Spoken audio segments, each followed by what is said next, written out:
خبر آپ کو دیں گے، امریکہ اور کینیڈا کے درمیان تعلقات میں ایک بار پھر تلخی ہو گئی ہے۔ امریکی صدر ٹرمپ کی کینیڈا کو 100% ٹیرف میں اضافے کی دھمکی، اس بات کریں گے ڈپٹی ہمارے ساتھ موجود ہیں بیورو چیف واشنگٹن جہانزیب علی۔ جہانزیب بتائے گا یہ دھمکی جو دی گئی ہے ایک بار پھر امریکہ کی جانب سے۔ جی خالد، دیکھیے یہ کوئی ابھی کا معاملہ نہیں ہے۔ صدر ٹرمپ نے جب اقتدار سنبھالا تھا تو اس وقت بھی انہوں نے یہ کہا تھا کہ وہ کینیڈا کو جو ہے امریکہ کی 51st اسٹیٹ بنانا چاہتے ہیں، 50 ریاستیں امریکہ کی۔ انہوں نے کہا کہ کینیڈا کی سیکیورٹی کی ذمہ داری وہ خود لیں گے اور کینیڈا کے جو جتنے معاملات ہیں وہ امریکہ خود سنبھالے گا۔ اس پر کینیڈین وزیر اعظم نے وائٹ ہاؤس میں جب ان سے ملاقات کی تھی تو انہوں نے کہا تھا کہ کینیڈا برائے فروغ نہیں ہے، جس طرح یہ وائٹ ہاؤس برائے فروغ نہیں۔ اور تب سے لے کر اب تک جو ہے سردی گرمی چلتی رہی ہے، لیکن اس مرتبہ پھر جب سے کینیڈا نے اعلان کیا ہے وہ کہ چین کے ساتھ جو ہے اپنے تجارتی تعلقات کو بڑھا رہا ہے، صدر ٹرمپ نے 100% ٹیرف میں اضافے کی دھمکی دے دی ہے۔ صدر ٹرمپ نے کہا ہے کہ اگر کینیڈا چین سے معاہدہ کرے گا تو 100% ٹیرف لگے گا۔ کینیڈا جو ہے وہاں سے چینی مصنوعات امریکہ آنے نہیں دیں گے۔ صدر ٹرمپ نے بیان میں یہ بھی کہا ہے کہ جب وہ اپنا بیان دے رہے تو انہوں نے کینیڈین وزیر اعظم کو گورنر کہہ دیا، یعنی کہ وہ باقاعدہ اس طرح کا اظہار کر رہے ہیں کہ جیسے کینیڈا جو ہے امریکہ کی ریاست ہے اور وہاں کے وزیر اعظم نہیں بلکہ وہ گورنر ہیں۔ اس معاملے پر کینیڈا میں شدید جو ہے وہ تشویش بھی پائی جاتی ہے، جبکہ کینیڈا کے اندر امریکہ کے حوالے سے نفرت میں بھی اضافہ ہو رہا ہے، جس کے اچھے نتائج آنے کی امید نہیں۔ ٹھیک ہے، بہت شکریہ۔ جہانزیب علی ہمارے ساتھ موجود تھے، اسی بات کریں گے۔ کینیڈین لبرل پارٹی کے رہنما ابراہیم دانیال صاحب اس وقت ہمارے ساتھ موجود ہیں۔ بہت شکریہ سر آپ کے وقت کا۔ امریکہ اور کینیڈا کے درمیان تعلقات میں ایک بار پھر تلخی ہو گئی ہے اور امریکی صدر ٹرمپ کی کینیڈا کو 100% ٹیرف میں اضافے کی دھمکی سامنے آئی، کیا کہیں گے اس کو آپ؟ دیکھیں جی، جو کچھ ڈاووس سوئٹزرلینڈ میں ہوا، صدر ٹرمپ کا یہ رد عمل متوقع تھا۔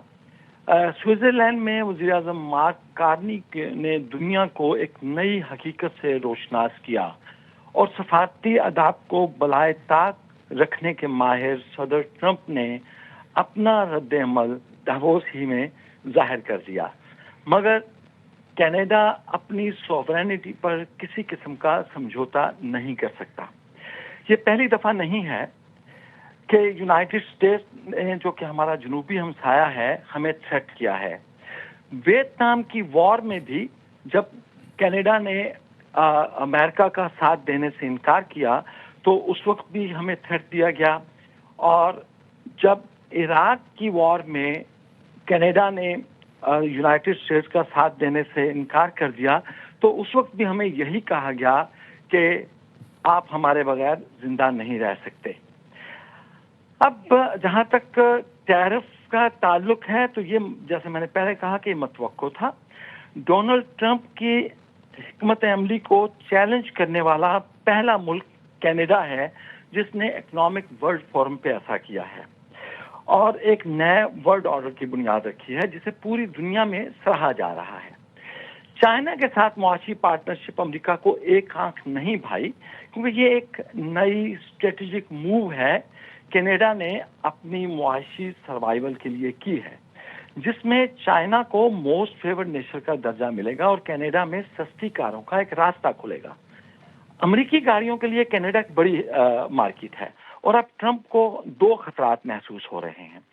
ایک یہ کہ گاڑیوں کی فروخت کے لیے ایک ٹرسٹڈ اور اسٹیبلش جو مارکیٹ تھی نارتھ میں وہ ختم ہو جائے گی، اور دوسرا کوریڈور یعنی راستہ ملے گا جس سے وہ امریکہ کی مارکیٹ بھی کیپچر کر سکے گا۔ اس لیے صدر ٹرمپ اس وقت پسڈ آف ہیں اور وہ ایک انتہائی ریسپیکٹفل اور دنیا کے ابھرتے ہوئے رہنما مارک کارنی کو مختلف نام دے کر بلا رہے ہیں، جیسے آپ نے کہا گورنر کارنی وغیرہ۔ میں بتاتا چلوں کہ مارک کارنی نے اپنے عوام سے بھی خطاب کیا ہے اور پہلی دفعہ بڑے عرصے بعد، ہماری نیشن بھی ڈیوائیڈڈ نیشن تھی، مگر پہلی دفعہ ایسا ہوا ہے کہ کینیڈا میں ان کے حامی اور ان کے مخالف دونوں ان کی تعریف کرتے نظر آ رہے ہیں، اور اس موقع پر قومی اور عوامی اتحاد کا مظاہرہ ہو رہا ہے۔ کارنی کے یہ الفاظ انہیں تاریخ میں زندہ رکھیں گے اور ہمیشہ رکھیں گے کہ کینیڈا یونائٹڈ اسٹیٹس کی وجہ سے زندہ نہیں ہے، بلکہ کینیڈا اس لیے زندہ ہے کہ وہ خطہ ارض پر ایز اے کینیڈین سروائیو کر رہا ہے. ہم اپنے گھر کے مالک ہیں اور گھر ہمارا ملک ہے. یہ ہمارا مستقبل ہے اور ہم اپنے گھر میں خود فیصلہ کریں گے. ساؤتھ میں کوئی شخص فیصلہ نہیں کر سکتا. اور یہی وجہ ہے کہ اس وقت کینیڈین یک زبان ہو کر اپنے وزیر اعظم کے پیچھے ہیں. اور ٹھیک ہے، بہت شکریہ. ہمارے ساتھ موجود تھے ابراہیم دانیال صاحب، کینیڈین لبرل پارٹی کے رہنما. اس پر بات کریں گے، تجزیہ لیں گے. تنویر احمد صاحب ہمارے ساتھ موجود ہیں. تنویر صاحب، بہت شکریہ آپ کے وقت کا. امریکہ اور کینیڈا کے درمیان تعلقات میں ایک بار پھر تلخی ہو گئی ہے. امریکی صدر ٹرمپ کی کینیڈا کو 100% ٹیرف میں اضافے کی دھمکی سامنے آئی ہے. کیسا دیکھتے ہیں صورتحال کو آپ؟ جی بھائی، میں ابھی ابراہیم دانیال صاحب کی بات سن رہا ہوں. میں تھوڑا سا اس میں میری رائے تھوڑی سی مختلف ہے.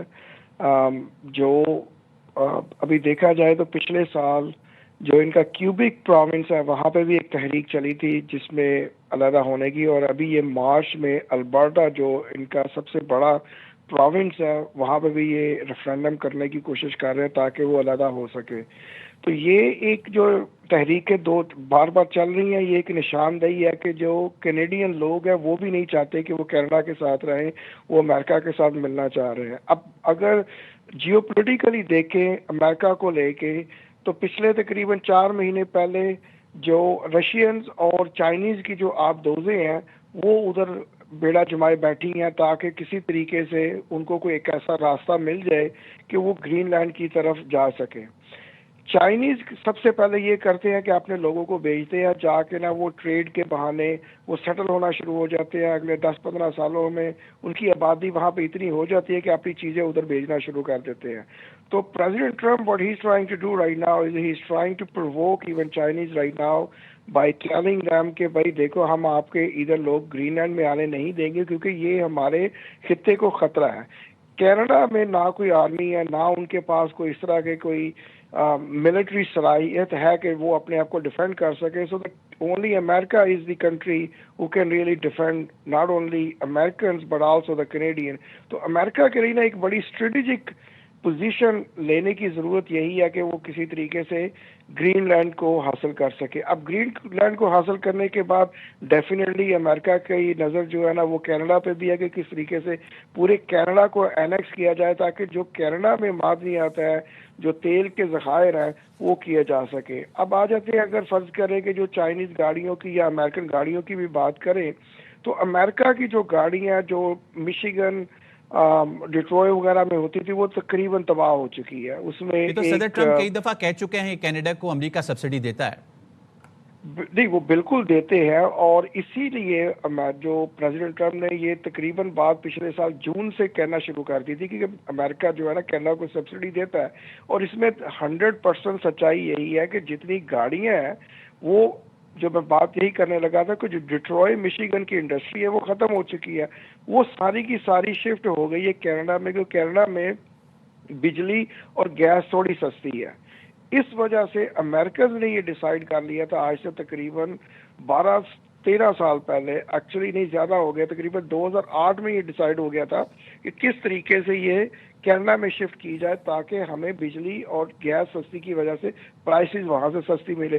لیکن کینیڈا نے وہ جو پرائسنگ کی جو ریڈکشن کرنی تھی وہ نہیں آج تک کی، اور کینیڈا پھر بھی جو بھی امریکہ سے کوئی پرچیز چیز کرتا ہے اس پہ ٹیرف ہے، لیکن امریکن جو ہے نا ان پہ کوئی ٹیرف نہیں لگا رہے. تو ایک ہی طریقہ رہ گیا پریزیڈنٹ ٹرمپ کے پاس کہ کسی طریقے سے ہم کینیڈا کو جو ہے نا اکنامکلی اس طریقے پہ لے کے آ جائیں، ٹیرف جو ہے نا ان پہ امپوز کر دیں کہ ان کے پاس کوئی چیز جگہ ایسی نہ رہے تاکہ وہ جو لوگ ہیں وہاں کے وہ خود ہی ان کو کینیڈینز کو بولنا شروع کر دیں کہ ہمیں اینیکس کر لیں اور ہم امریکہ میں شامل ہونا چاہتے ہیں. دیکھیں یہ ایک دفاعی جو چیز ہے نا امریکہ کے لیے اس وقت بہت زیادہ امپورٹنٹ ہے کہ کس طریقے سے انہوں نے اپنے آپ کو دفاع کرنا ہے اور کس طریقے سے انہوں نے چائنیز اور رشین کو کاؤنٹر کرنا ہے جو کہ آلریڈی ان کے بیک یارڈ پہ آ کے بیٹھ چکے ہیں.